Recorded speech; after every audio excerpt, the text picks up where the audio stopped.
The first time Daniel whispered the words, his voice cracked so badly even he didn't recognize it. "Please," he said, standing in the doorway of the small apartment that used to be their home, "pretend you still love me." The sentence felt heavier than any apology he'd ever made.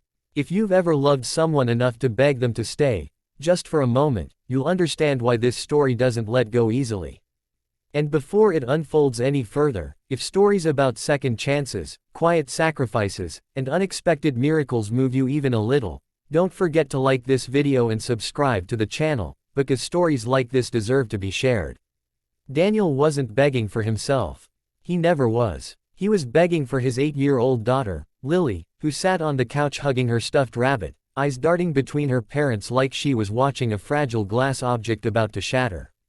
Lily's school was hosting a family day, and Daniel had just learned that the counselor believed Lily's anxiety might ease if her parents appeared together, just once. No arguments, no tension, just the illusion of a family that hadn't broken apart 2 years earlier. His ex-wife, Rachel, stood there silent, her keys clenched in her hand, the past rushing back into her chest like a wave she'd sworn she'd never swim in again. Rachel hadn't left because she stopped loving Daniel. She left because love had turned into exhaustion. Daniel had lost his job during a round of corporate layoffs, and months of rejection letters had hollowed him out. Pride kept him quiet. Fear kept him distant. Bills piled up. Conversations turned into silences. Rachel had carried the weight until she couldn't breathe under it anymore. When she left, she told herself it was survival, not abandonment. Still, guilt had followed her like a shadow. Now Daniel stood thinner, older somehow, eyes rimmed with sleepless nights. "Just one day," he said softly. "Hold my hand. Smile at me. Let Lily believe, just for a few hours." Rachel looked at Lily, then back at Daniel. She nodded once, a small, fragile agreement that neither of them knew would change everything. What Daniel didn't know was that someone else had been watching him for weeks. Clara Whitmore, the CEO of the tech firm where Daniel now worked as a night janitor, had noticed him long before she knew his name.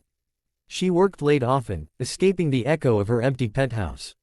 From her glass-walled office, she'd seen Daniel carefully wipe fingerprints off desks, straighten chairs that didn't need straightening, and once, late one night, sit on the floor during his break, video calling his daughter to help her with homework. Clara had paused in the hallway that night, unseen, listening as Daniel encouraged Lily with patience and warmth that felt painfully rare in her own world. Clara knew loss intimately. Success had cost her a marriage, friendships, and eventually the chance to have children.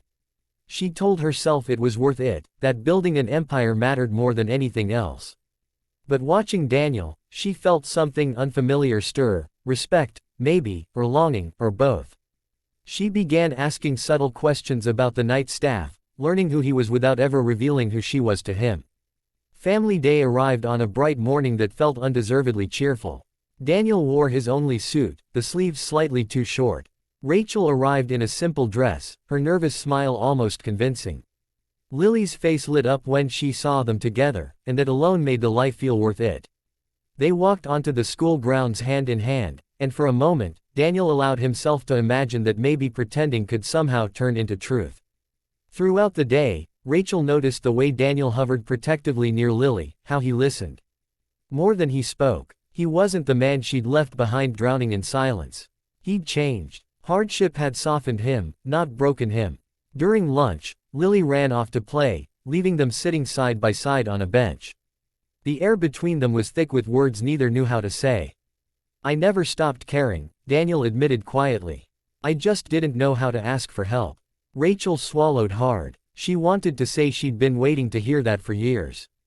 But fear kept her cautious. Loving him again meant risking everything again. That evening, after Lily fell asleep, Daniel returned to work for his night shift. His heart was full and heavy all at once. As he cleaned the executive floor, Clara stepped out of the shadows. This time, she didn't pretend to be invisible. "Daniel," she said gently. He froze, startled. She smiled, not the polished smile of a CEO, but something warmer.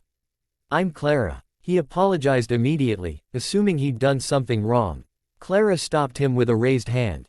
"I've watched you," she said honestly. Not in a creepy way, she added with a soft laugh. "I've watched how you work. How you care. How you show up for your daughter. And tonight, I saw you at the school.